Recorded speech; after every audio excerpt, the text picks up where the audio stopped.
suis pas spécialiste du transhumanisme particulièrement, moi il se trouve que c'était le sujet qu'il fallait traiter. Donc on va le traiter un tout petit peu. C'est un thème et un sujet qui est devenu très présent dans les grands médias et les choses un peu larges depuis, en France je dirais depuis 7-8 ans, même si grosso modo il y a une petite quinzaine d'années que les choses ont commencé à être très posées et travaillées surtout dans les États-Unis et dans le monde anglo-saxon. Mais peu à peu ça se propage et se présente comme une sorte de conception qui se veut résolument scientifique, technologique et politique, proposant toute une vision de ce qui est censé être l'avenir de l'homme et la mise en place de toute une série des moyens pour produire cet avenir, l'avenir transhumaniste. En sachant aussi que derrière le mot transhumanisme, il y a des courants et des choses assez diverses et variées, parfois extrêmement amusantes, parfois étonnantes, parfois à mes yeux assez percutantes. Donc il faudra peu à peu trier tout cela. Souvent, la première réaction catholique, le transhumanisme, c'est horrible, c'est une catastrophe, les hommes augmentés, prétention à l'immortalité, comment peut-on parler d'une chose pareille? On va voir de quoi au juste il parle et comment il parle. Aussi, ce qui est amusant chez la plupart de ces auteurs et de ces théoriciens, c'est que c'est vraiment très résolument les cultures geeks. Donc, ce sont les gens qui vivent dans un monde très ingénieur, très scientifique, et du coup qui semble découvrir les choses philosophiques avec un étonnement absolument ravissant, et il invente les choses. Donc quand on est plutôt de côté histoire philo, on dit mais nous on en parle depuis un très long moment déjà. Donc on va voir si vous voulez de quoi il s'agit. Donc le projet transhumaniste commence à se mettre en place à peu près à partir de la fin de la Deuxième Guerre mondiale. Et l'idée, c'est que le progrès des sciences est censé d'arriver avant tout à une sorte d'unification des projets technologiques et technocratiques qui doivent nous permettre d'acquérir une nouvelle maîtrise, pas uniquement sur la nature extérieure, mais sur la destinée de l'humanité elle-même. J'évite soigneusement l'expression « la nature humaine » parce que, comme nous allons voir, une des grandes thèses de transhumanisme, c'est précisément que la nature humaine n'est pas du tout quelque chose de stable, mais quelque chose d'extrêmement plastique que nous sommes appelés à modifier. Et donc on va dire que si 19e, début du XXe siècle, le progrès scientifique nous a permis d'assurer une maîtrise du monde extérieur, de la nature, en assurant la production nécessaire pour la survie de l'humanité, nous sommes arrivés à une sorte de maturité scientifique, technologique, morale et politique, car ce sont les projets qui exigent un regard très spécial sur la régulation de la science par l'État. Donc nous sommes arrivés à ce moment de maturité où l'homme doit pleinement assumer sa propre destinée et donc arriver à une sorte de l'état de maturité, sortir d'une dépendance de ce qu'on concevait jusqu'à là comme sa nature et construire cet être qu'il sera. Et le terme va apparaître très clairement en 1957 chez Julian Huxley, ce qui est d'autant plus amusant que il est de la famille de l'auteur d'une très célèbre dystopie que vous connaissez probablement et qu'on traduit en français par Le meilleur des mondes. C'est pas, il y a en quelque sorte deux œuvres dystopiques majeures du XXe siècle, Le meilleur des mondes de l'autre Huxley et 1984 d'Orwell. Donc 1984 met en scène, comme vous vous souvenez, la société totalitaire qui contrôle totalement la pensée, les souvenirs, le langage avec les méthodes de pression extrêmement violente, tandis que le meilleur du monde se présente comme une société eugéniste, extrêmement libérale, avec une dissociation totale entre le plaisir sexuel et la procréation. Donc c'est une société qui domine par le plaisir, une société de l'euthanasie, une société de l'expression libre, en même temps extrêmement stratifiée par les programmes génétiques. Donc le meilleur du monde avec les gens qui sont déterminés à occuper telle ou telle place dans la société par cet eugénisme qui va de la conception artificielle totalement dissociée de la sexualité jusqu'à l'euthanasie. Et donc, en quelque sorte, la question était lequel des deux systèmes emportera dans le XXe siècle? Est-ce que ce seront les autoritarismes durs de type dictatorial, style le stalinisme, le nazisme, ou au contraire la société libérale avec la révolution sexuelle, principe de consommation, le plaisir infini? Et je pense que c'est Huxley qui avait raison, c'est une sorte de domination totale de la pensée par le plaisir qui a importé. Donc quelqu'un de sa famille, Julien Huxley, va en 1957 faire apparaître cette idée en disant que le résultat de l'évolution de l'humanité nous permet d'être maîtres de notre propre évolution. Autrement dit, l'évolution, ce n'est plus quelque chose qui nous arrive. Nous sommes appelés à maîtriser ce processus, en cela en s'appuyant sur les vieilles idées du 19e, entre autres sur Nietzsche, que l'homme, ce n'est qu'un chaînon qui doit nous mener vers une vraie liberté, vers la création de nouvelles valeurs, vers le surhomme. Et donc, il y aura à la fois l'immense progrès dans la médecine, dans la naissance de l'informatique, les sciences donc liées à l'informatique, et on va entrer dans l'idée que par la combinaison des techniques diverses et variées, avant tout les nanotechnologies, les biotechnologies, les sciences d'information, les sciences de cerveau, on doit arriver à unifier les sciences qui emporteront sur l'unité de la nature, produire la fameuse convergence des technologies et qui permettront les importantes améliorations de la condition humaine et la fameuse notion du moment opportun qui est censé qu'on produise une sorte de révolution technologique entre tout cela. Et ça va être assez vite expliqué et thématisé par toute une série des rapports présentés à des gouvernements et pour l'Union européenne et de même pour les États-Unis, car il y a des éléments absolument majeurs qui interviennent ici. En quelle mesure la loi peut contrôler la science? Parce que si nous visons très nettement le travail sur le génome de l'homme, et si on vise l'expérimentation avec les produits biologiques, est-ce que nous devons garantir la liberté maximale de la recherche scientifique en suspendant la question de son application éthique? Est-ce qu'au contraire l'État doit garantir ou être une sorte de principe extérieur de la moralité?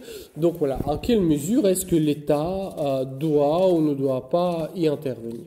En quelle mesure les grandes commanditaires des recherches peuvent ou doivent orienter ces recherches-là? Parce que nous comprenons très bien que dès le moment où les grands systèmes des ministères de la Défense s'intéressent à tel ou tel projet, ou les multinationales s'intéressent à tel projet, il y a une série des dotations et des fonds qui sont levés à une échelle tout à fait autre. Et puis aussi, évidemment, l'émergence de l'Internet et des gens comme Google font que c'est conçu comme une sorte de l'unité où l'homme est censé de se retrouver. Et parmi ces auteurs, il y a une sorte de star qui porte la bannière de cela, même si ce personnage n'est absolument pas unique, il y a tout un univers derrière, assez cohérent, qui produit sous sous le nom de plume qui est Max More. Donc c'est un Anglais, je ne me souviens pas du tout quel est son nom réel d'origine, mais dès que vous le tapez sur Google, vous l'apparaît immédiatement parce que c'est une sorte de méga vedette. Donc le nom choisi à bon escient, donc comme cette idée de la progression, de l'augmentation infinie de l'homme. Et en 2002, donc oui, ça commence à dater déjà, est publiée la déclaration transhumaniste que vous trouvez aussi très aisément sur Internet partout, car l'idée que le transhumanisme est une sorte d'appel qui s'inspire en quelque sorte, toute proportion gardée, de ce qui a été fait au XIXe siècle par un manifeste du Parti communiste. Autrement dit, il y a ce sorte d'appel au ralliement des forces qui sont censées de s'unir, de même que les forces du prolétariat, pour opérer cette révolution technologique et scientifique pour la création d'un monde nouveau où l'homme prendra une pleine possession de sa destinée dans un monde résolument libéral, qui n'est pas dominé par les idéologies, qui n'est pas dominé par le refus de la critique, par la religion, par les dogmes de type moral, où on a un modèle de la société ouverte. Je vais revenir à cette notion, qui est bien sûr plus ancienne et beaucoup plus large que le transhumanisme. Et donc toutes ces forces doivent converger pour s'unir dans le projet transhumaniste. Donc la déclaration transhumaniste de 2002, dont Max More est un des élaborateurs et un des premiers signataires. Je vous lis le texte, il est tout petit, c'est une petite feuille riche de conséquences. L'avenir de l'humanité va être radicalement transformé par la technologie. Nous envisageons la possibilité que l'être humain puisse subir des modifications telles que son rajeunissement, l'accroissement de son intelligence par des moyens biologiques ou artificiels, la capacité de moduler son propre état psychologique, l'abolition de la souffrance et l'exploration de l'univers. Les choses tout à fait classiques. De fait, qu'est-ce que nous attendons de la science? C'est qu'elle, entre autres, dans son application médicale, qu'elle allège les souffrances, permette le bien-être, un bien-vivre plus conséquent, et c'est là où très clairement apparaît l'idée de l'homme augmenté. Toute la question consiste en ceci. Est-ce que nous considérons qu'il existe ou non une sorte de nature humaine, qui est certainement quelque chose d'extrêmement plastique, et qui permet les modifications extrêmement grandes, mais quand même qui comporte une sorte de logique interne, ou est-ce que nous sommes en présence d'un être parfaitement modifiable, qui n'a aucune densité propre et en quelque sorte qui peut devenir absolument tout ce qu'il veut. Et je pense que c'est selon votre manière de répondre à cette question, jusqu'où peut aller la modification, y a-t-il ou non la nature humaine qui est à l'origine, où dépendra votre adhésion ou non au projet transhumaniste. Parce que bien sûr, on va vous déclarer que le projet médical, et c'est quelque chose qui est écrit en toutes les lettres, permettra d'abolir la mort. Donc l'homme est appelé à devenir immortel par le progrès de la science, la suppression totale de la souffrance, la transposition de la conscience humaine sur un support informatique, de sorte qu'on entre dans une sorte de éternité. Donc la disparition de la mort, la victoire sur la mort par les moyens de la science et la modification de l'être humain qui s'affranchit radicalement de sa condition corporelle par les moyens de biotechnologie, nanotechnologie et ainsi de suite. On devra mener des recherches méthodiques pour comprendre ces futurs changements ainsi que leurs conséquences à leur terme. Et là apparaît aussi un autre aspect du mouvement transhumaniste. Ces projets deviennent possibles parce qu'il y a d'immenses investissements qui sont derrière. Donc il nous faut persuader les gouvernements, il nous faut persuader les géants comme Google et compagnie que cela vaut la peine d'être investi. Et de fait, Google va investir très fortement dans les projets présentés par Max More. Les transhumanistes croient qu'en étant généralement ouverts à l'égard des nouvelles technologies et en les adoptant, nous favoriserions leur utilisation à bon escient au lieu d'essayer de les interdire. Et là apparaît aussi un des thèmes qui sert un peu de marqueur. Et là, il y a de fait une question fondamentale assez délicate.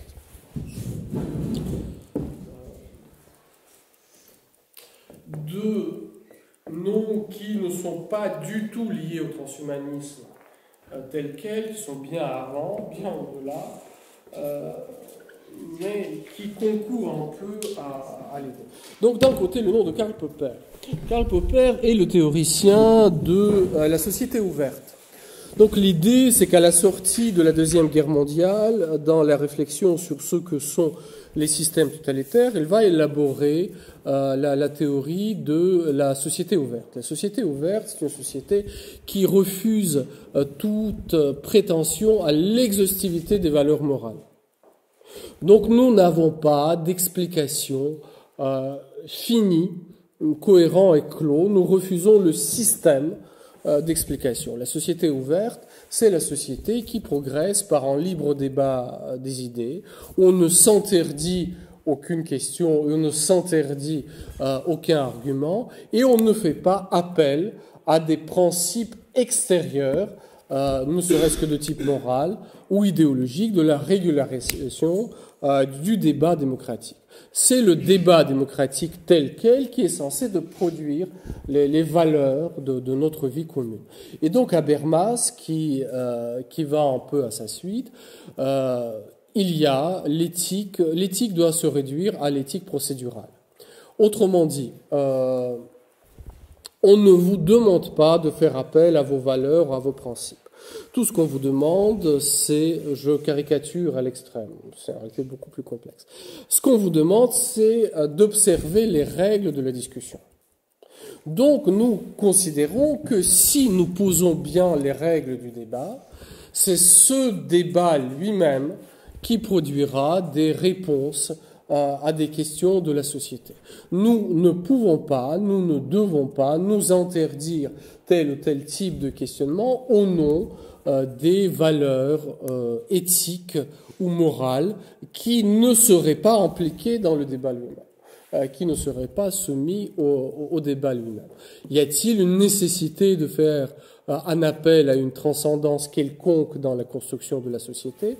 Il y a eu un fameux débat entre Habermas et Ratzinger à l'époque, où Ratzinger défendait la nécessité d'une telle ouverture. Habermas disait que bien sûr vous pouvez évoquer vos valeurs religieuses dans le débat public, mais devient bon pour la société ce que la société détermine être tel dès le moment où ce débat est mené selon les règles démocratiques.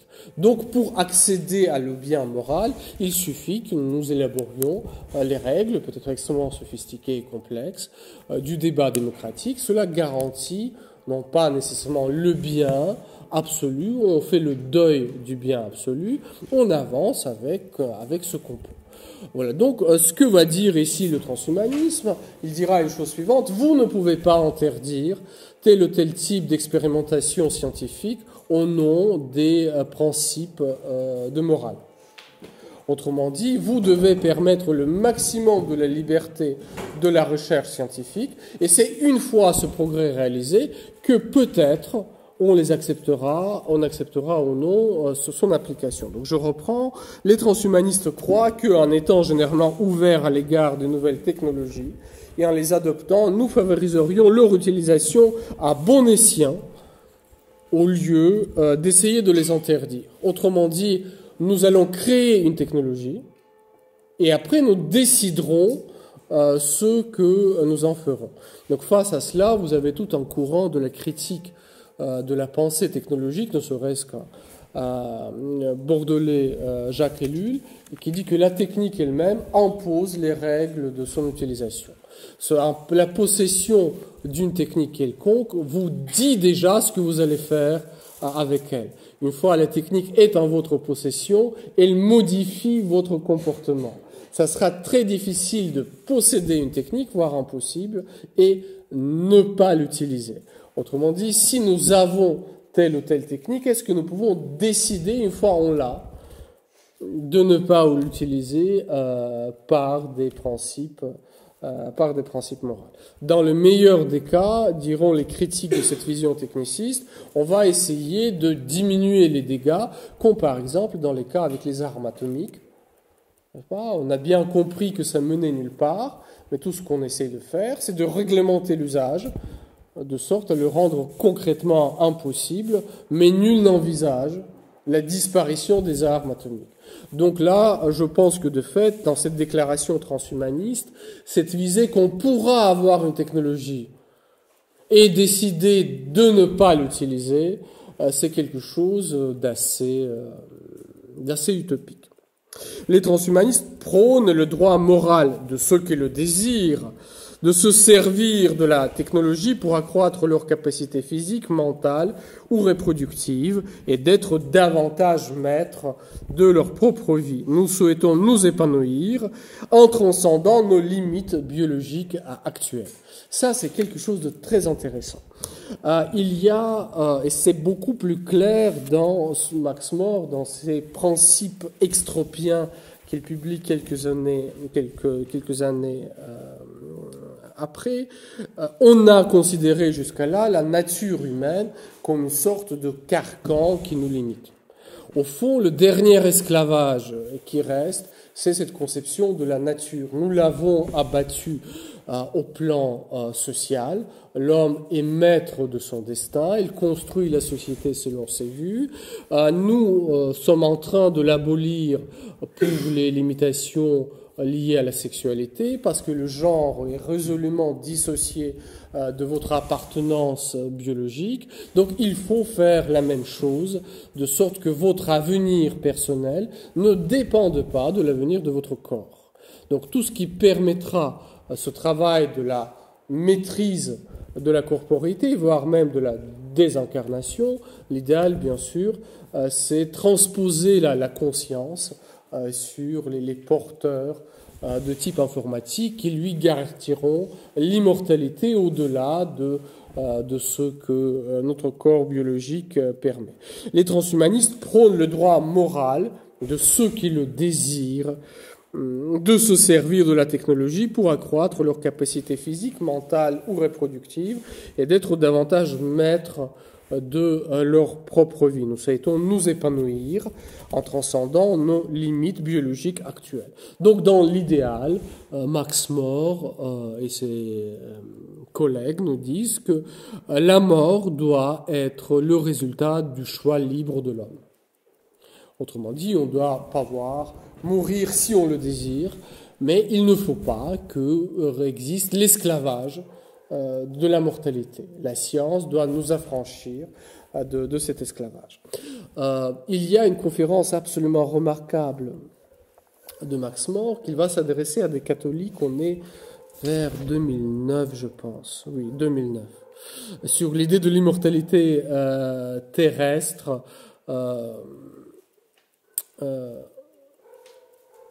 pourquoi les catholiques doivent soutenir le projet transhumaniste de la vie étendue, extended life. Et donc il va dire, le texte est absolument délicieux parce que là, il veut prouver à des catholiques que ce qu'il propose, c'est au fond la résurrection. Et donc lorsque les catholiques croient à la résurrection, en réalité ils sont les transhumanistes. Sauf que, dit-il bien sûr, que les catholiques jusqu'à là, les chrétiens jusqu'à là, attendaient cette résurrection comme un don de Dieu, et précisément, nous n'avons pas à l'attendre comme un don de Dieu, nous devons assurer cette résurrection par le projet scientifique. En cela, il n'est pas, à vrai dire, original, il y a toute une série d'auteurs divers et variés. Au XIXe siècle, il y a un Russe délicieusement dingue qui crée une philosophie de l'œuvre commune, précisément avec cette idée que la science devra produire la résurrection, et que la résurrection, c'est le but de l'humanité que nous devons obtenir par notre propre travail. Et puisque tous nos proches ressusciteront un jour, donc nous sommes obligés, nous devons garder les objets qui leur appartenaient, les modes de vie. Donc on doit garder cette création et les traces de leur existence, de sorte que lorsqu'ils reviendront par ce travail de l'humanité, ils pourront s'y retrouver. Et de fait, il y a déjà aux États-Unis un délicieux livre qui est paru, je pense, l'année passée, il y a 2 ans, 2016, donc oui, où le temps passe. Mark O'Connell, Aventure chez les transhumanistes. C'est absolument délicieux. Donc c'est un journaliste qui se lance dans cet univers autour de Silicon Valley en rencontrant ces gens, une sorte des geeks, avec les projets très très sérieux. Les gens investissent les sommes gigantesques pour protéger leurs souvenirs en vue de leur future résurrection, financer les projets de transport d'une partie de leur conscience ou de leurs données sur les supports informatiques. Comment est-ce qu'on peut produire cette immortalité par le clonage, de sorte que les doubles de nous continueront d'exister. Métaphysiquement, bien sûr que mon clone n'est pas moi, c'est pas, même si on n'a pas la même conscience, mais est-ce qu'on peut lui transmettre mes souvenirs? Donc du coup, on est plein dedans dans ce qui était Blade Runner comme un peu science-fiction, sauf que là, on prend ceci vraiment comme un programme scientifique qui doit stimuler la recherche. Voilà. Est-ce que ça serait pas mieux d'enlever telle ou telle partie de notre corps pour la remplacer par un élément artificiel? Vous vous souvenez, il y a quelques années, il y a eu cette histoire de l'athlète qui courait avec les prothèses sous forme de lame, ce qui lui permettait de courir beaucoup plus vite que pour un homme ordinaire. Ça ne permet pas vraiment de marcher et se déplacer à l'ordinaire, mais pour la course, c'est plus performant. Du coup, vous avez l'histoire des gens qui envisagent très sérieusement, ne serait-il pas mieux de remplacer les yeux, les bras de leur propre corps par tel ou tel mécanisme qui s'avérera être davantage performant que le corps qu'il possède. Donc derrière, je pense qu'il y a 2 problèmes métaphysiques absolument majeurs. C'est à la fois le rapport au corps et le rapport à la conscience.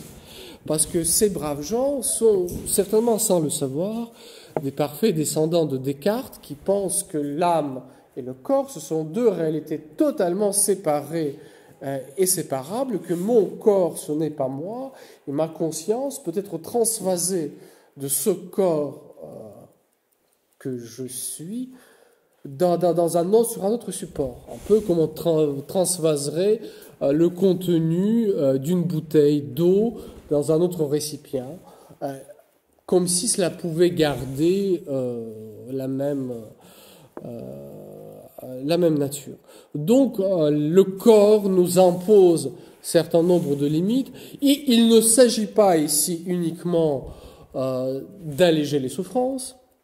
Il ne s'agit pas ici de servir le dynamisme de ce corps dans sa croissance naturelle, dans son rythme naturel. Il s'agit précisément de l'augmenter, de sorte que ce corps puisse devenir une sorte de support modulable à l'infini, et ce jusqu'à l'immortalité. Pour planifier l'avenir, dit notre déclaration transhumaniste, il est impératif de tenir compte de l'éventualité de ces progrès spectaculaires en matière de technologie. Il serait catastrophique que ces avantages potentiels ne se matérialisent pas à cause de la technophobie ou de prohibitions inutiles. Donc là, on vous dit très clairement que l'ennemi, c'est cette technophobie ou ces prohibitions qui s'accrochent à des croyances religieuses, qui s'accrochent à des références morales dont il faut se sortir pour donner une liberté absolue et radicale à la recherche scientifique, à condition que nous restions dans le cadre de l'éthique protocolaire de la société ouverte. Par ailleurs, il serait tout aussi tragique que la vie intelligente disparaisse à la suite d'une catastrophe, ou d'une guerre faisant appel à des technologies de pointe.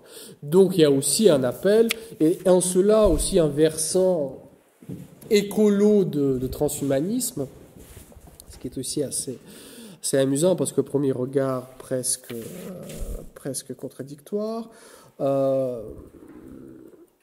Nous utilisons la science et les technologies scientifiques qui nous mènent carrément au bord de l'anéantissement et de la planète et de l'humanité. Donc il est absolument urgent de prévoir une sorte des voies de rechange, d'où la nécessité de l'exploration spatiale, la création des doubles, des sauvegardes, la protection de la planète. Et de l'autre côté, puisque la nature humaine en réalité n'existe pas, il faut élargir la notion de la personne à des grands mammifères, à des intelligences artificielles qui vont surgir. Il faut que ces êtres aient le statut de la personne, que nous allons refuser par exemple l'embryon, mais qu'on va conférer à des baleines ou à des chimpanzés ou à des intelligences artificielles, de sorte que cette vie ne disparaisse pas, entre autres en prenant le contrôle de son propre avenir. Le transhumanisme englobe de nombreux principes de l'humanisme moderne et prend le bien-être de tout ce qui éprouve des sentiments, qu'ils proviennent d'un cerveau humain, artificiel, post-humain ou animal. Donc la notion de la personne s'élargit à tout ce qui pourrait potentiellement être considéré comme ayant conscience de soi. Donc la création future des organismes cybernétiques, les cyborgs, ils doivent être considérés comme des personnes non humaines. Ça, c'est aussi quelque chose de très intéressant dans la philosophie morale aujourd'hui. Nous sommes tous, tout le monde est d'accord avec la dignité de la personne. Vous sortez, ça c'est une sorte de joker, la dignité de la personne exige, les droits de l'homme, les droits de la personne exigent, mais nul n'est capable de définir ce qu'est une personne. Autrement dit, nous sommes tous d'accord que la dignité de la personne c'est très important, mais on a énormément du mal à dire pourquoi est-ce que les animaux très évolués, pourquoi est-ce que les intelligences artificielles ne seraient pas des personnes.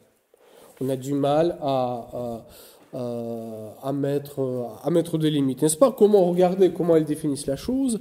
Le transhumanisme englobe de nombreux principes de l'humanisme moderne et prône le bien-être de tout ce qui éprouve des sentiments. Le bien-être de tout ce qui éprouve les sentiments. Autrement dit, un être humain qui serait plongé dans un coma, nous pouvons ne pas le considérer comme une personne puisqu'il n'éprouve pas les sentiments. Tandis que les animaux évolués, puisqu'ils éprouvent les sentiments, nous allons les considérer, nous pouvons les considérer comme les personnes non humaines. Un théologien se réjouit en disant « Enfin, nous retrouvons la polémique médiévale sur les anges, les personnes non humaines, qui sont les purs esprits, sauf qu'ici, ces personnes non humaines, ce sont les animaux et des intelligences artificielles, et l'homme devient quelque chose d'assez vague, qui navigue dans cette gradation qui se décline ici.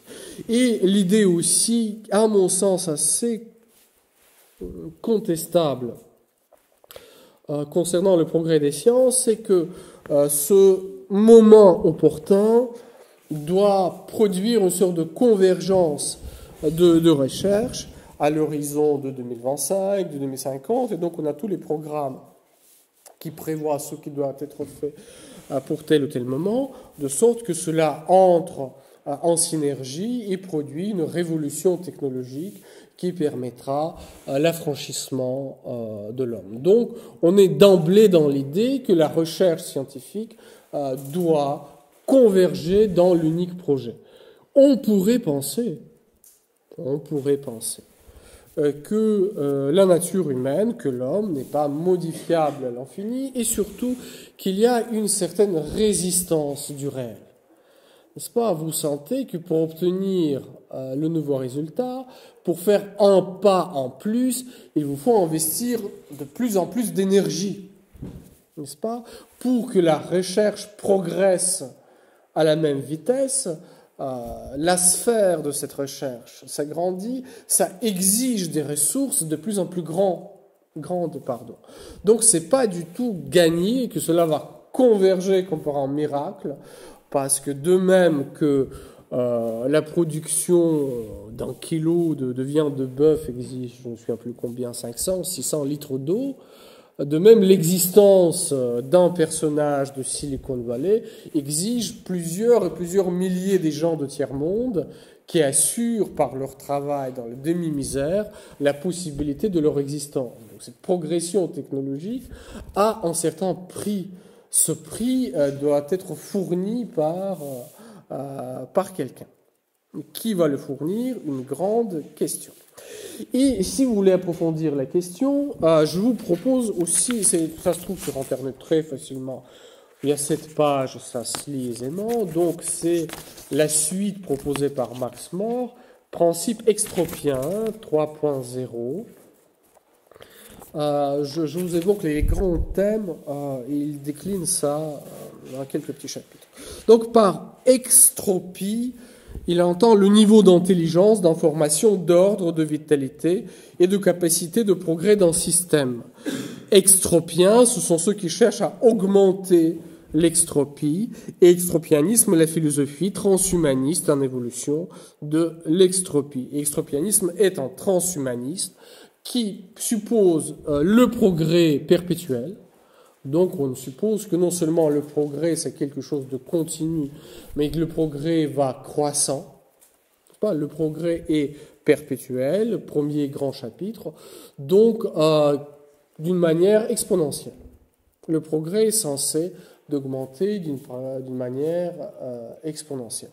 On n'envisage pas la possibilité d'un recul, ne serait-ce que technologique, de l'humanité. Pourtant, nous l'avons connu à maintes reprises, n'est-ce pas? Quand vous visitez Pompéi, vous visitez la maison d'un boulanger, d'un cordonnier, qui représente le niveau de luxe qui sera inaccessible aux empereurs de Saint-Empire romain germanique 700 ans plus tard, à l'an 1000. Tout simplement parce que la chute de de l'Empire romain provoque en telle régression du savoir, tout simplement de niveau de vie, que pendant presque 1000 ans, on n'arrive pas à faire les choses qui semblaient aller de soi à l'époque de Rome. Ce qu'on peut faire à l'époque de l'empereur Adrien qui construit le Panthéon, nous ne pourrons le refaire qu'avec Michel-Ange et Bernin lors de la construction de coupoles de Saint-Pierre. Pendant 1000 ans, techniquement, nous sommes incapables de faire ces mêmes choses. Donc l'idée que le progrès technologique doit être linéaire et exponentiel, c'est pas toujours gagné. De toute manière, ce n'est pas du tout évident. En sachant aussi que la civilisation peut faire des choix technologiques ou politiques qui lui refusent ou qui lui interdisent les chemins de développement. Il y a une histoire absolument remarquable. L'Empire chinois, au XVe siècle, commence la colonisation de l'Afrique. Autrement dit, ils ont le nombre de navires et de navigateurs suffisant pour commencer leur colonisation de leur nouveau monde à eux, jusqu'au jour avant que on découvre comment est-ce qu'on arrive jusqu'à la Chine, avant que les Européens débarquent, jusqu'au jour où l'empereur décide que non, on n'en a pas besoin. Et donc on prend la décision d'anéantir la flotte parce que l'empire de milieu est censé de se suffire à lui-même. Et on coupe cette voie de développement jusqu'à l'arrivée des Européens au bord de l'Empire de Chine. Donc il y a les choix civilisationnels qui sont compréhensibles dans la logique de cette culture, mais qui ne sont pas nécessairement dans cette vision de la croissance exponentielle. Progrès perpétuel, Max More dit viser plus d'intelligence, de sagesse. Je n'en suis pas du tout sûr que le progrès technologique va de pair avec la sagesse.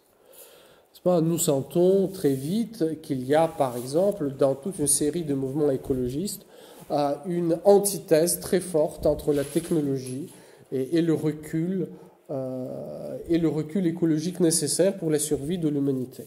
Donc, en quelque sorte, vous avez une vision transhumaniste technologique et de l'autre côté, vous avez toute une idéologie sortir de la technologie, la décroissance, diminution radicale de la population humaine, voire même, dans le cas de deep écologie, on considère que l'espèce humaine est une sorte de parasite qu'il faut réduire au maximum pour permettre à la planète de survivre. Autrement dit, viser plus d'intelligence et de sagesse, pour Max More, ça semble aller de soi. Je ne suis pas du tout sûr que cela va de soi. Sous ce rapport-là, pour une fois que le Seigneur me pardonne, je serais plutôt d'accord avec Rousseau, dans ce sens que le progrès des sciences et des arts ne garantit pas nécessairement le progrès de la moralité.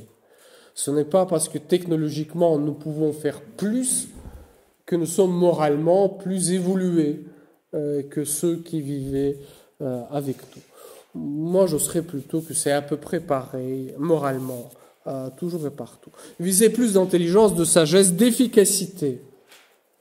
Entre la sagesse et l'efficacité, les choix peuvent être assez cornéliens. Une durée de vie indéfinie.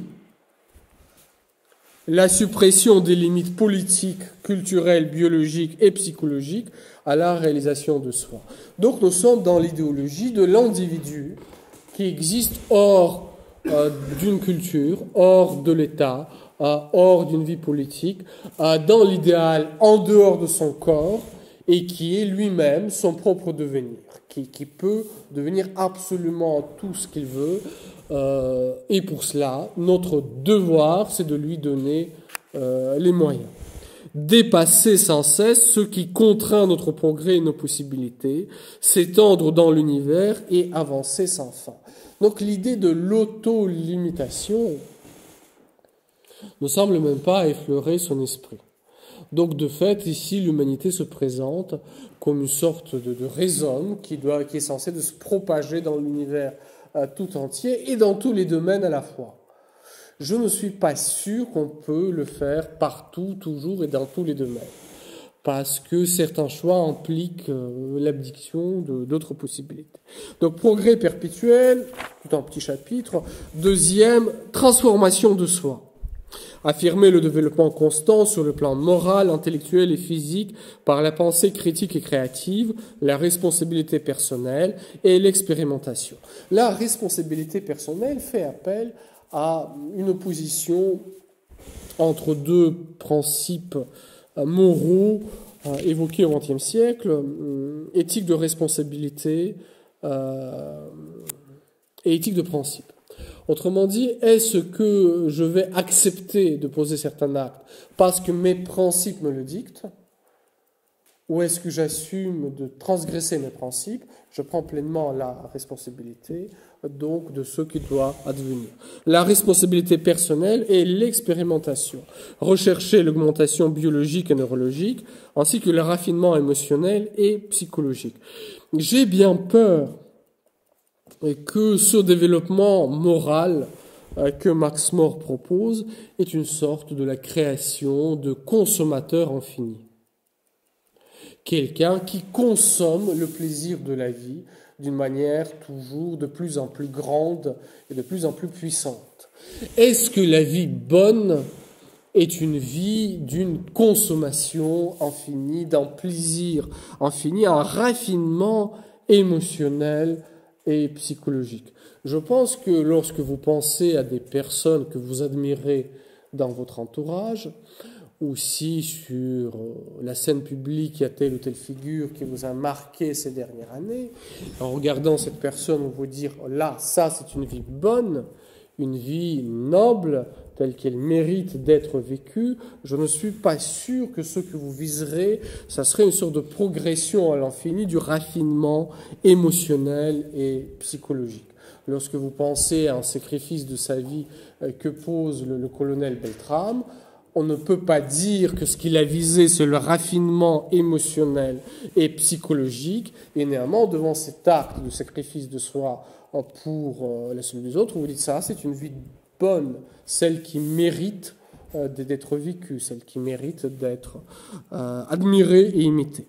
Point suivant, optimisme pratique. Nourrir l'action par des attentes positives, adopter un optimisme rationnel basé sur l'action, par opposition tant à la foi aveugle qu'au pessimisme stagnant.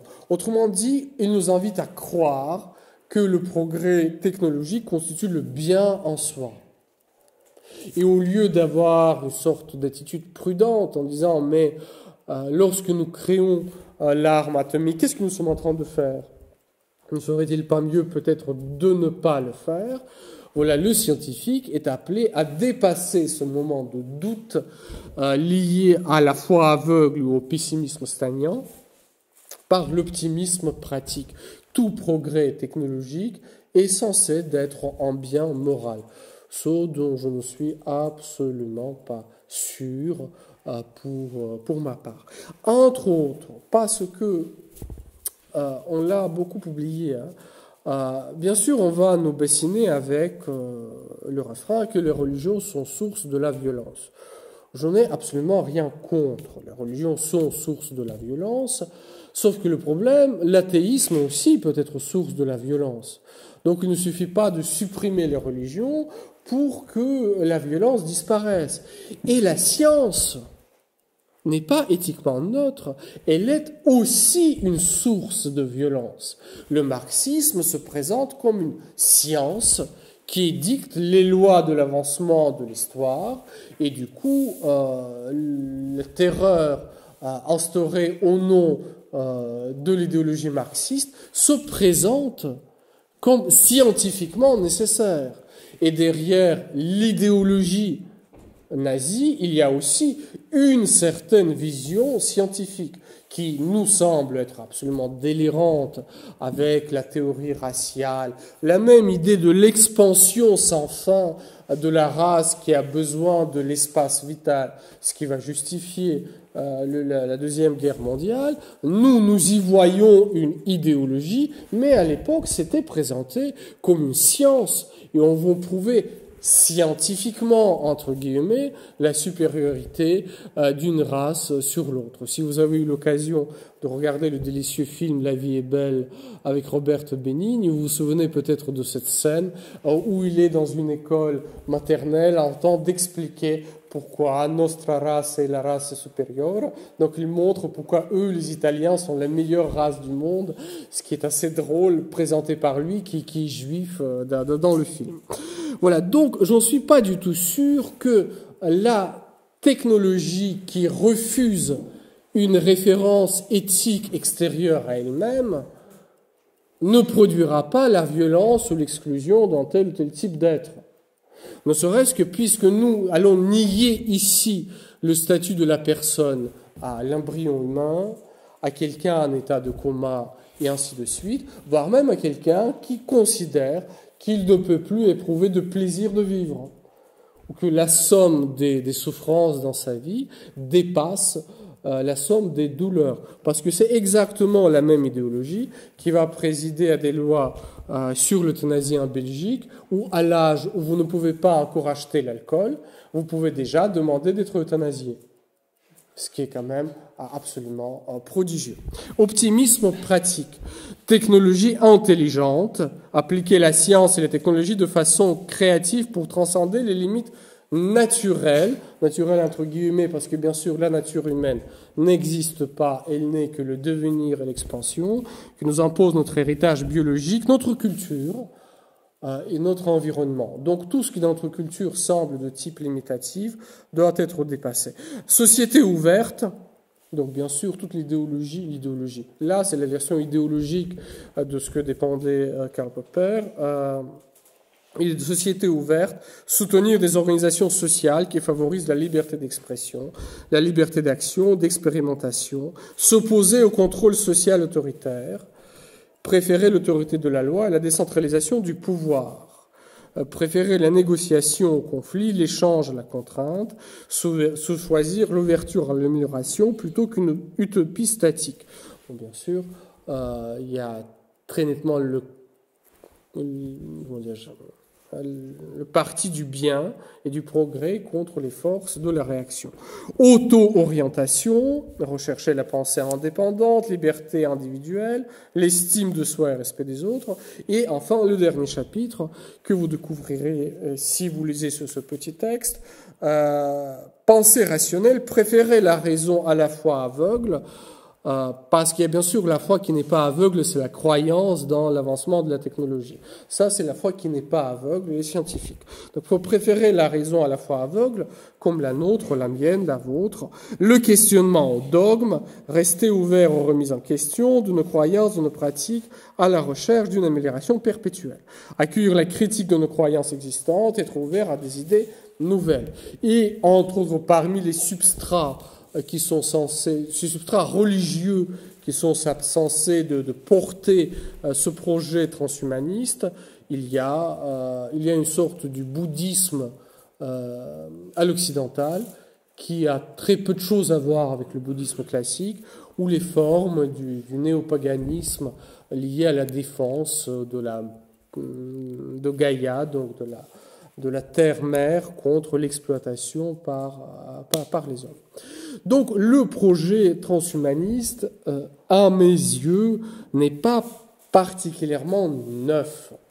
Parce que l'idée, c'est que l'homme soit en pur devenir, qui n'a aucune limitation naturelle, n'apparaît pas avec Max More en 2002, ni même avec Huxley en 1957. On a un texte absolument fondamental dans Humaniste qui s'appelle Jean Pic de la Mirandole, qui écrit le fameux discours sur la dignité de l'homme. Et dans ce texte, il explique que la dignité de l'homme, ce en quoi il est à l'image de Dieu, c'est qu'il n'a aucune nature, il peut devenir absolument tout ce qu'il veut. Il peut devenir Dieu s'il le souhaite, il peut se dégénérer dans les formes inférieures, et si tel est son bon plaisir. Donc c'est ce texte qui fonde la modernité, dont le transhumanisme n'est qu'une des formes parmi d'autres. Ce qui est intéressant ici, c'est bien sûr cet investissement technologique. Parce que on est censé déquérir cette divinisation de l'homme, non pas par les pratiques religieuses, venues de l'Extrême-Orient ou de je sais pas où, non pas par le retour à la terre, on est censé de l'acquérir par la possession de la science. De fait, la science fait des progrès gigantesques et hautement louables. Est-ce qu'on peut supposer que toute manière d'évaluer l'activité technologique en termes d'éthique est une sorte de limitation en due? Pour ma part, je suis persuadé que la science qui refuse les références éthiques se dégénère en idéologie, absolument au même titre qu'une religion qui devient source de violence, ou n'importe quoi d'autre qui se ferme à une sorte de regard extérieur, qui par ailleurs on est censé d'être dans le dialogue, si on croit Max More. Et enfin, pour terminer, je crois avec Aristote, avec saint Thomas, que la nature humaine n'est pas une limitation en premier lieu. C'est avant tout une source de dynamisme et du devenir. Mais cette source de dynamisme n'est pas devenir n'importe quoi. Il y a une sorte de structuration interne qui fait que l'homme désire ceci et ne désire pas cela. L'homme est structuré d'une certaine manière, et cette structuration n'est pas quelque chose de statique ou l'esclavage qui lui est imposé. Bien sûr, on a, si vous lisez le petit livre, toutes les figures des gens qui n'acceptent pas leur corps, leur appartenance sociale, leur appartenance sexuelle, leur appartenance culturelle, parce qu'on est censé d'être en pur devenir qui se construit en dehors de tout cela. Mais autant c'est compréhensible en certains moments de la vie, autant je ne pense pas qu'on puisse construire toute une société, des individus, qui ne serait que cela. Et puis, je termine par cela avant qu'on passe à des questions. Vous savez, je crois à la résistance du réel et à la sagesse du réel. Ce que le projet communiste ou ce que le projet nazi n'ont pas pu fonctionner, cela bien sûr est dû à une résistance héroïque de beaucoup de personnes qui sentaient que dans ces régimes il y a quelque chose de profondément injuste et donc qu'il faut les combattre, mais aussi cela est dû à la fragilité interne des idéologies. Autrement dit, lorsque vous commencez à construire un mur qui penche, tôt ou tard ce mur va tomber. Plus vous le construisez, plus sûrement il tombera, car vous ne pouvez pas construire en ne tenant pas compte des limitations naturelles, car la force de la gravité existe, la résistance des matériaux existe, et l'art d'ingénieur, c'est précisément de tenir compte du conditionnement. L'art d'ingénieur, c'est précisément de tenir compte du conditionnement. Ici, on est dans l'histoire des ingénieurs qui pensent qu'ils pourront créer des choses extraordinaires parce qu'ils sortiront du conditionnement. Je ne suis pas du tout sûr que ce soit possible. Plus on progresse, plus la résistance devient forte et plus chaque nouveau pas coûte. Et plus chaque nouveau pas coûte. Vous voyez, quand on était dans l'ère euphorique du début de l'exploration de l'espace cosmique, il était à peu près évident que vers 2000, on va commencer à coloniser la Lune, que vers 2050, on construira les cités sur d'autres planètes. Aujourd'hui, avec tout notre progrès, nous nous dépassons difficilement par les sauts pouces de plus en plus perfectionnés, d'accord, les limites que nous avons atteintes. Autrement dit, chaque nouveau pas coûte de plus en plus, ça exige de plus en plus d'énergie, d'investissement, jusqu'à quel point qu'on dit, est-ce que c'est rentable? Est-ce qu'on peut se permettre d'aller toujours plus, étant donné que le prix est de plus en plus élevé? Et de fait, ce qui aussi est absolument ahurissant dans l'histoire, pendant que les uns envisagent très sérieusement comment ils vont recréer leur corps par une sorte de clonage plusieurs siècles après et prévoir comment est-ce qu'ils vont transférer leur conscience et leurs souvenirs à leur clone qui sera créé par la science après. Pendant qu'il y a des gens qui investissent des sommes pharaonesques en cela, vous avez de fait des millions d'êtres humains qui sont confrontés à la faim, qui n'ont pas d'accès à l'eau potable. Donc il y a quelque chose d'une injustice absolument gigantesque et prodigieuse. Et je pense que ce qui est particulièrement intéressant, c'est que tout ce petit monde du rêve des geeks existe aussi parce qu'il y a les gens qui vivent dans ces conditions d'une vie absolument inhumaine.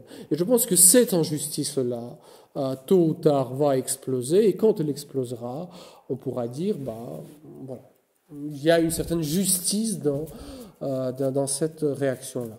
Je suis entièrement pour l'augmentation de la durée de la vie humaine, la diminution des souffrances, etc. Quoi qu'il en soit, on restera, à mes yeux, fini et mortel, même si on vit 150, 200 ans, possible. Pourquoi pas? Je ne vois pas ce que ça résout profondément dans la vie humaine. Ce que ça résout profondément dans la vie humaine. Ce n'est pas en augmentant la durée et l'expansion, en consommant toujours plus, avec de plus en plus de raffinement, qu'on arrive à une qualité spirituelle de la vie réellement meilleure. Bon, voilà ce que j'avais à évoquer rapidement avec vous. Merci pour votre attention.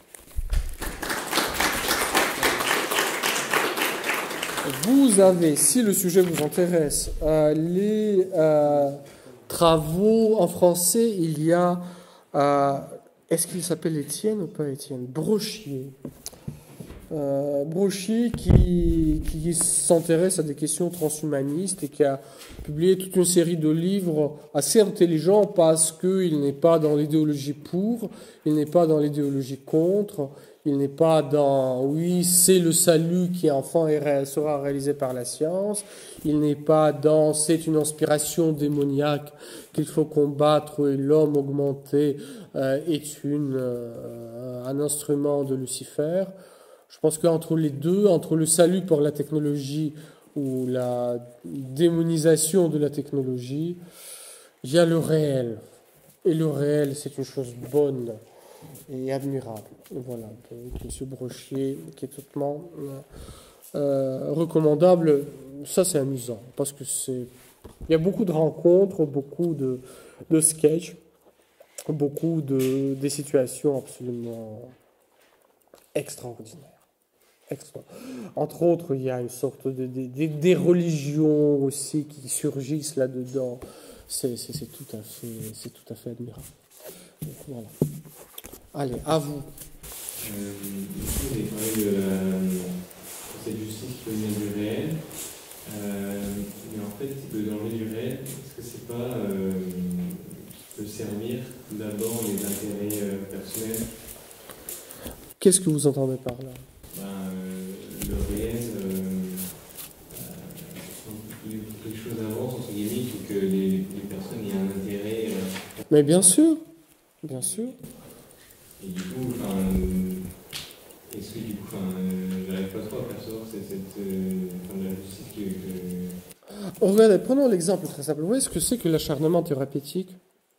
Pas. Autrement dit, bien sûr que on peut, dans les traitements des maladies à la fin de la vie, on peut augmenter l'espérance de vie de patients. Cela demande des efforts de plus en plus grands.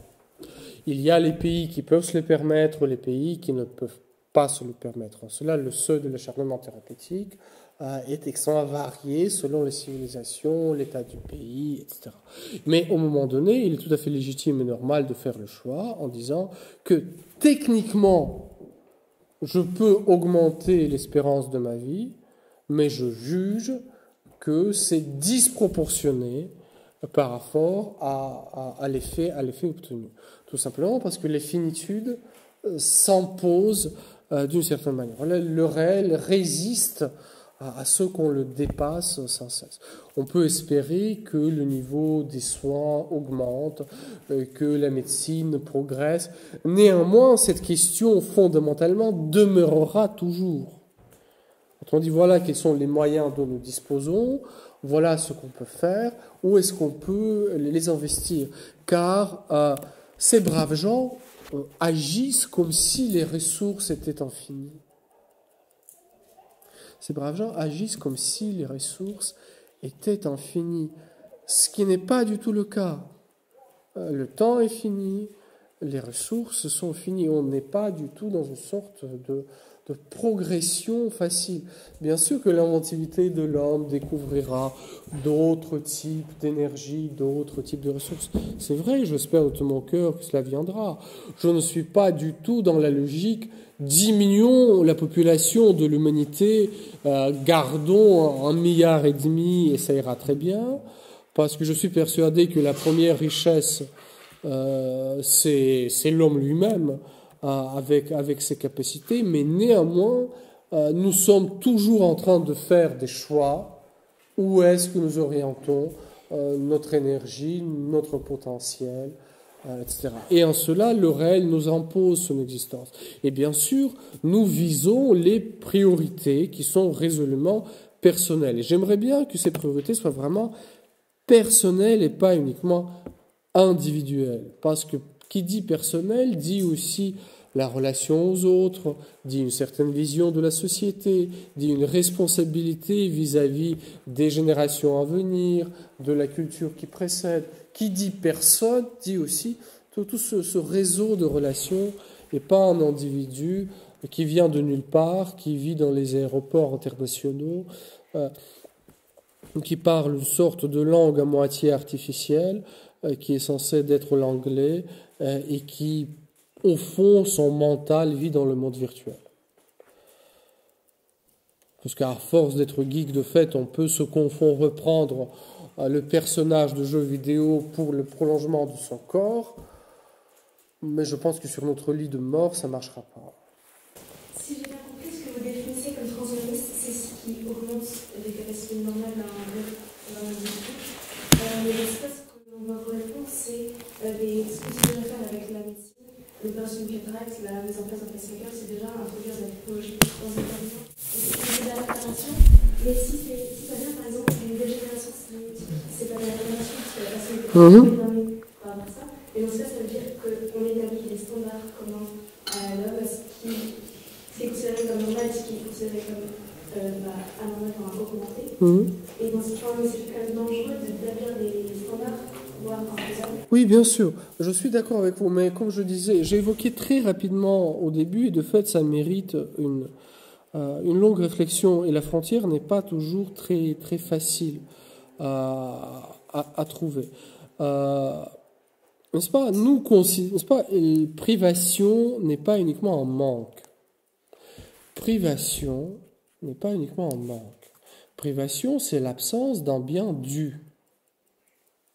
Normalement, si encore on se rafferme à une sorte de norme, parce que la question est là, normalement, l'homme est censé de voir. En cela, l'homme qui perd sa capacité de voir est privé de quelque chose. Mais l'homme n'a pas normalement la capacité d'entendre l'ultrason, par exemple.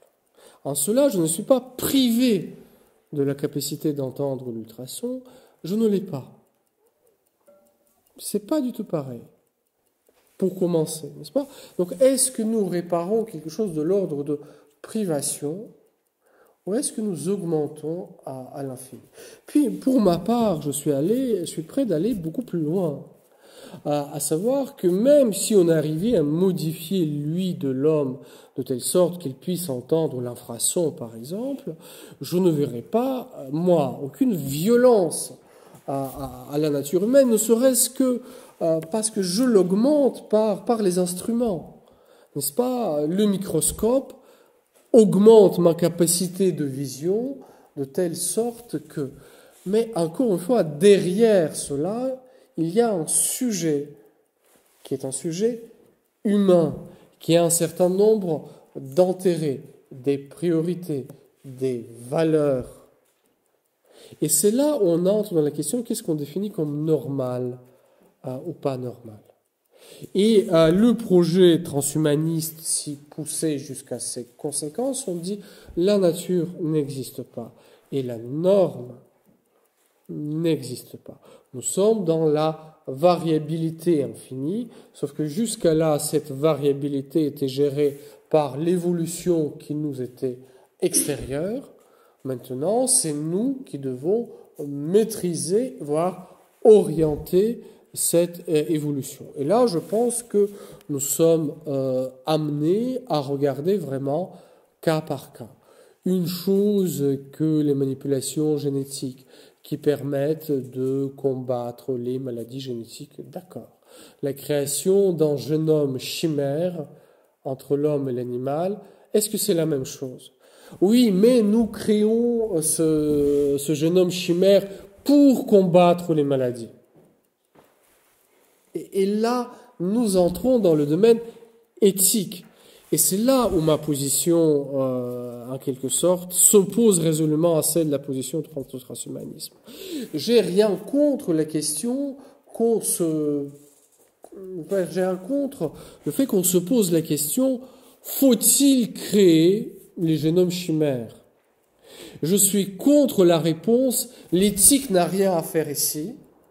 C'est une question purement technologique. Faisons avancer la technologie. Et après, on verra ce qu'on en fait. C'est pas un troisième point de la déclaration transhumaniste. Les transhumanistes croient qu'en étant généralement ouverts à l'égard de nouvelles technologies et en les adoptant, nous favoriserions leur utilisation à bon escient au lieu d'essayer de les interdire. Donc on essaye, on pratique, on décide après. Je pense qu'il y a une certaine éthique scientifique qui dit « je n'ouvrirai pas cette porte ». je n'ouvrirai pas cette porte. Et je pense qu'il y a aussi une responsabilité morale et éthique et que le scientifique, bien sûr que la science, elle, n'est pas éthique, mais le scientifique n'est pas uniquement un instrument de la machine capitaliste. Et en cela, j'ai envie d'adresser à la vision transhumaniste la bonne vieille critique marxiste. Vous réduisez le scientifique à n'être qu'un instrument de vos intérêts économiques. Vous refusez au scientifique le statut d'un sujet moral. Le scientifique est pour vous uniquement un instrument qui permet d'augmenter vos revenus et de créer les projets parce que les marchés s'ouvriront.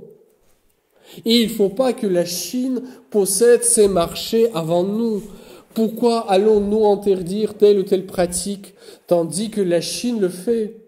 Et donc la Chine aura accès à ces marchés. On va l'interdire parce que le scientifique est une personne humaine, donc un sujet moral, qui en conscience peut dire « je n'ouvrirai pas cette porte » quel que soit l'intérêt économique de mes employeurs, quelle que soit l'idéologie de régime politique qui est au pouvoir, quelles que soient les croyances religieuses des gens qui contrôlent la société. Je suis personnellement, éthiquement responsable. Cette responsabilité éthique, je ne vois pas comment le scientifique l'exercera dans le monde transhumaniste. Parce qu'on lui dit, de toute manière, toi, tu refuses le faire, l'autre le fera. Autant que ça soit fait dans une société démocratique et non pas dans une horrible société de la Chine, qui lui est très mauvaise, cette société, mais que la nôtre est absolument magnifique. Non, voyez-vous. Autrement dit, là, pour moi, le problème, et c'est un problème extrêmement complexe et très délicat, de fait. Et là, je pense qu'on ne peut regarder que cas par cas, avec une extrême attention. Les lois bioéthiques françaises, jusqu'à là, étaient les lois, à vrai dire, assez exemplaires. Les versions des lois Leonetti étaient extrêmement posées, etc. Et sous la poussée de ce type technologiste et aussi commercial derrière, je pense que nous risquons d'abandonner ce qui, à mes yeux, constitue le cœur de la science, qui est quand même une dignité de la quête de la vérité, et pas uniquement son utilisation technologique. Un ingénieur n'est pas uniquement le prolétariat intellectuel du capitalisme, où ils sont parfaitement interchangeables. Voilà. Il y a une responsabilité du scientifique et des ingénieurs. Et peut-être la société scientifique elle-même n'est pas toujours apte à exercer cette responsabilité morale. Voyez-vous, cette société n'a pas su refuser la création de la bombe atomique. Dieu merci, l'équilibre politique a pu être trouvé. Donc voilà, c'est là, mais bien sûr, voilà. Pour moi, la frontière, elle serait plutôt là-bas. Bien sûr que dès que je mets les lunettes, je deviens un homme augmenté. Et on est obligé, parce que chaque année, vous verrez, ils publient les choses avec les lettres de plus en plus petites. Les jeunes lisent de plus en plus mal, et les gens dans les rues deviennent de plus en plus flous. Voilà. Ils auraient pu faire un effort, se concentrer un peu plus. Voilà. D'autres choses? Est-ce que les théoriciens du transhumanisme sont évolués dans un régime politique particulier? Bien sûr, c'est très clairement ultralibéral. C'est très clairement ultralibéralisme. Donc, c'est les idées de gauche de Silicon Valley. Ça, c'est résolument clair. C'est clair, c'est net. Il y a une sorte de pacte qui va avec certains types de croyances religieuses, des options politiques, du regard sur la famille, la sexualité, la société, tout ce que vous voulez. C'est assez cohérent comme vision du monde. Et est-ce qu'on pourrait rapprocher ça de l'anarchisme, dans le sens où ils veulent une abolition complète des structures qui puissent... Non, c'est beaucoup plus fin quand même. N'est-ce pas? Quand il dit société ouverte, je relis ce qu'il dit. Soutenir des organisations sociales qui favorisent la liberté d'expression, la liberté d'action et d'expérimentation, s'opposer au contrôle social autoritaire et préférer l'autorité de la loi, qui est, comme dit Habermas, est élaborée par l'éthique procéduriale, et la décentralisation du pouvoir. L'idée, c'est pas l'idéal, c'est la société scientifique horizontale, où ce sont les acteurs eux-mêmes qui définissent ce qui est avancé, ce qui ne l'est pas.